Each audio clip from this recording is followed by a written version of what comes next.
teman-teman, makasih udah klik video ini. So di video kali ini aku bakalan to the point aja ke kalian. Aku adalah Nomi Emri Scorpi. Aku mantan 75 kilo. Jadi sebelumnya aku pernah punya berat badan yang gede banget. Dan alhamdulillah sekarang aku udah 63 kiloan. Dan aku tuh masih berjuang di 48 kilo. Buat kalian yang interest dengan diet, kalian bisa subscribe channel aku karena aku membahas tentang diet di YouTube aku.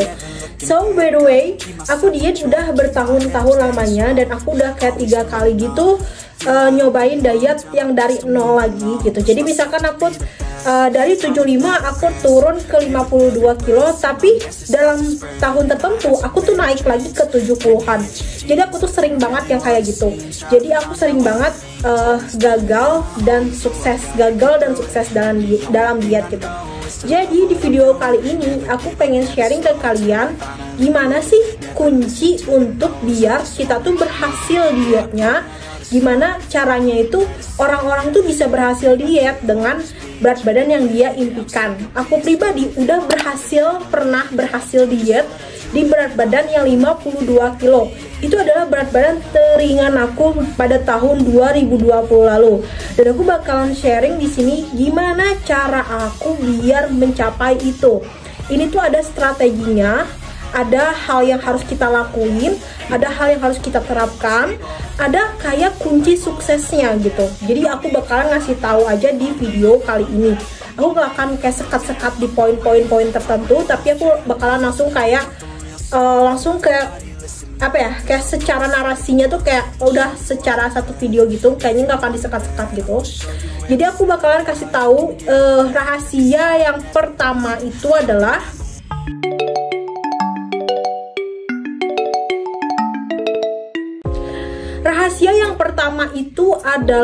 berhasil diet itu adalah kita mengubah pola makan gitu ya. Ini tuh mengubah pola makan tuh harus jangka panjang, nggak boleh jangka pendek. Kalau jangka pendek ya diet kamu nggak akan tetap gitu-gitu aja gitu, nggak akan berhasil. Jadi setelah aku ngerasain ketika aku mengubah pola makan aku dalam jangka panjang, badanku tuh semakin hari tuh kayak semakin mengecil dengan sendirinya tanpa aku sadari gitu. Jadi yang pertama yang harus kalian lakukan, rahasia paling utama adalah mengubah pola makan. Bahkan olahraga pun itu tuh nggak termasuk dari 80% keberhasilan diet. Pernah aku baca 80% keberhasilan diet itu adalah dari pola makan. Jadi kalian harus benar-benar menjaga pola makan. Pola makan seperti apa sih kayak yang bagus buat diet gitu ya. Yang pertama, kalau aku pribadi ya, aku berpedoman pada aku tuh meng-cutting gula, aku meng-cutting makanan yang karbohidratnya simplex, dan aku juga meng-cutting yang namanya garam. Jadi garam tuh aku kurangi. Jadi nggak aku hilangkan tapi aku kurangi. Gula juga aku kurangi, dan juga karbohidrat simplex itu aku kurangi. Walaupun sejujurnya aku masih mengonsumsi, tapi dikecilin, disedikitin gitu kapasitas aku mengonsumsinya. Aku pribadi dalam pola makanku yang berhasil nurunin aku ke 52 kilo pada saat itu adalah aku rutin mengonsumsi lebih banyak protein hewani dan karbohidrat yang kompleks daripada yang simplex. Dan aku juga bener-bener menjaga gimana cara aku memasak mengolah makanannya, yang dimana aku mengurangi minyak, aku mengurangi garam, aku mengurangi gula. Itu juga ngaruh ke nafsu makan aku. Ketika aku mengubah cita rasa makanan aku, entah kenapa nafsu makan aku tuh jadi berkurang dengan sendirinya gitu. Jadi aku pada saat berhasil diet dulu, aku tuh sangat terbiasa dengan makan makanan yang gak terlalu gurih, yang gak terlalu asin, yang gak terlalu manis. Aku terbiasa dengan makan makanan yang dia itu rasanya B aja gitu, bener-bener B aja gitu. Jadi aku bener-bener ngerasain banget ketika aku mengurangi ini, mengurangi itu. Aku menjaga gimana cara mengelola masakannya, itu ngaruh juga ke pola makanku gitu. Jadi yang pertama, rahasia pertama kunci berhasil diet adalah ubah pola makan kalian. Kalian gak boleh yang namanya kayak seblak, cireng, fried chicken, pizza, makanan junk food. Pokoknya makanan-makanan yang itu tuh sebenarnya tuh ya guys, buat kesehatan juga nggak baik gitu. Jadi menurutku kalau kalian pengen dietnya berhasil, kalian coba untuk belajar cooking, masak gitu, belajar masak, ngolah makanan sendiri.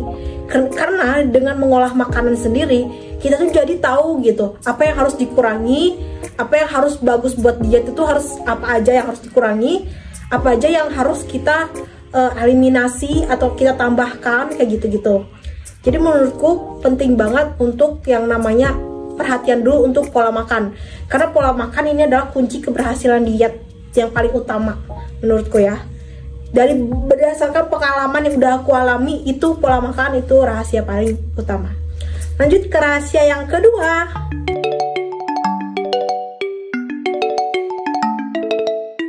Oke, rahasia kedua adalah menjaga agar tubuh kita terhidrasi, atau kita harus banyak minum air putih sesuai dengan kebutuhan ya. Aku nggak bilang banyak, nggak boleh banyak, karena apapun yang berlebihan itu nggak baik. Jadi minum air putih yang sesuai dengan kebutuhan tubuh kalian, karena pada basicnya kebutuhan tubuh air putih orang tuh beda-beda. Cuman kita tuh dipatok minimal itu 8 gelas untuk semua jenis orang gitu, minimal 8 gelas. Tapi sebenarnya kita tuh ada kebutuhannya yang beda-beda gitu. Kalau aku pribadi, karena berat badan aku 60-an, jadi aku tuh kalau aku hitung-hitung, kalian bisa hitung di Google. Kalau misalkan berat badan kalian berapa, tinggi kalian berapa, itu nanti ada keluar kayak, oh berarti kebutuhan air minum kalian berapa. Kalau aku pribadi, kebutuhan air minum aku sehari itu 3 liter gitu. Jadi aku tiap pagi itu minum air putih dulu sebelum minum kopi. Terus nanti sebelum makan, sesudah makan itu aku minum lagi air putih. Sebelum tidur aku juga minum air putih. Jadi air putih itu sangat penting. Kenapa? Karena air putih itu pertama udah pasti untuk kesehatan kita dan untuk kebutuhan hidup kita gitu. Terus juga air putih bisa mengeluarkan racun-racun dalam tubuh kita. Ngeluarin racunnya dari mana? Dari urin gitu ya. Terus juga yang ketiga, air putih itu bisa melancarkan peredaran darah kita. Dan pokoknya air putih itu penting banget guys. Kalau misalkan kalian kekurangan air putih, apalagi pas diet, itu bisa fatal banget akibatnya atau masalahnya gitu. Jadi benar-benar penting minum air putih gitu. Terus selain air putih, aku menambah 2 opsi. Bukan 2 opsi, ini adalah 2 kewajibanku setiap hari aku minum. Tiap pagi aku selalu minum kopi. Kopinya bukan kopi yang pakai pakai gula, pakai susu, pakai creamer atau kopi kekinian. No banget, gak banget. Aku bukan kopi yang kayak gitu. Aku cuma minum kopi Nescafe klasik tanpa gula, tanpa susu, tanpa creamer, bener-bener pure kopinya aja. Karena itu bener-bener bikin pencernaan tubuh aku tuh kayak lancar jaya. Fokus aku bener-bener kayak fokus gitu. Jadi aku tuh kalau misalkan minum kopi, aku jadi fokus karena emang dia kafein ya, jadi dia gak bikin kita ngantuk. Terus dia nahan nafsu makan aku. Jadi aku bisa nahan nafsu makan sampai misalkan aku minum kopi pagi jam 8 sampai jam 1, jam 2 itu aku masih belum lapar gitu, karena aku masih kenyang dari minum kopi gitu. Itu benar-benar se-impactful itu bagi kehidupan aku. Aku minum kopi ini tuh udah bertahun-tahun lamanya guys. Dari mulai aku diet, awalnya juga sama, aku nggak suka, kayak ini pahit banget coy gitu kan. Tapi setelah aku biasakan tiap hari, itu aku jadi terbiasa. Bahkan aku jadi candu banget sama kopi. Kopiku tuh Nescafe klasik gitu ya. Terus minuman wajib setiap hari yang aku harus minum adalah teh. Sebenarnya teh ini tuh bisa teh apa aja. Bisa green tea, bisa teh merah, bisa teh hitam. Aku pribadi campur. Yang ada di rumah aku minum gitu. Jadi aku tuh bukan kalian harus minum teh ini, kalian harus minum teh itu. Kalau untuk kopi jujur aku mereknya cuma itu aja, Nescafe klasik. Kalau nggak ada, aku pakai kopi gajah. Kalian tau gak sih kopi gajah? Nah, pakai kopi itu opsionalnya. Misalkan teh, aku tuh pakai teh apa aja yang ada di rumah gitu. Terus tapi yang aku senang ini ada teh cap botol yang green tea, itu bagus banget sih tehnya. Kadang juga aku pakein jadi masker. Tapi kadang aku pakai teh sariwangi, itu juga bagus guys. Teh sariwangi kalau misalkan kita didiemin lama sampai si tehnya merah banget gitu, itu tuh kayak bagus gitu loh buat pencernaan aku. Aku ngerasa banget kayak habis minum teh itu pernah aku kayak langsung ke air pengen BAB kayak gitu-gitu. Jadi benar-benar teh itu juga bagus. Selain itu teh juga bisa meningkatkan metabolisme tubuh kita. Kalian bisa searching deh di Google. Bukan cuma teh sih yang kayak gitu ya, kayak kopi juga sama, bisa meningkatkan metabolisme tubuh kita. Bahkan kopi itu bikin detak jantung kita tuh kayak berdetak lebih kencang daripada biasanya. Dan hal ini bikin apa? Bikin kita tuh kayak seakan-akan habis olahraga. Kalian tahu sendiri kalau kita seakan-akan jantungnya kayak habis olahraga, itu artinya kalori yang dibakar itu banyak gitu. Jadi bener-bener kopi itu banyak manfaatnya, teh juga sama banyak manfaatnya. Untuk teh aku rekomendasi segala jenis teh, apapun itu boleh, karena aku sendiri juga ngacak minum teh. Tapi untuk kopi aku Nescafe Classic sama teh gajah, kopi gajah gitu ya. Lanjut ke rahasia yang ketiga.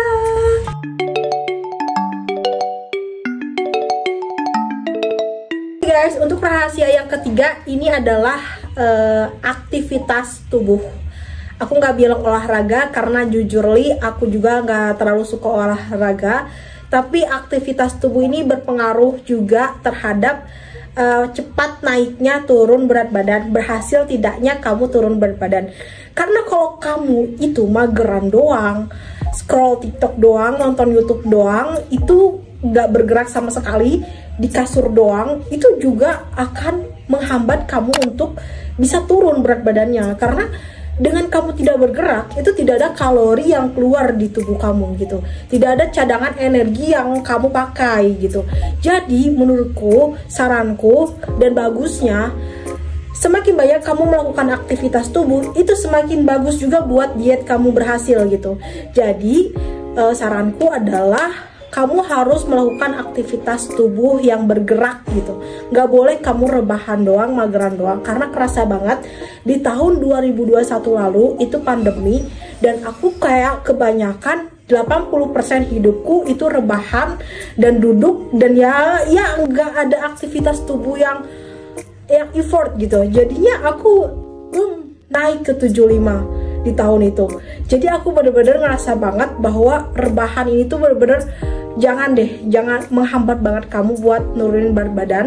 Jadi which is kayak 15 menit kamu keluar rumah jalan kaki, entah ke Indomaret, entah jalan kaki gabut, terserah. Pokoknya keluarkan keringatmu dan keluarkan gerakanmu gitu. Karena dengan bergerak itu membantu banget buat nurunin berat badan, meningkatkan metabolisme tubuh, memfreshkan otak kamu. Karena kalau otak kamu nggak diajak bergerak, tubuh kamu nggak diajak bergerak, itu juga buruk buat kesehatan kamu. Jadi benar-benar kamu harus bergerak gitu.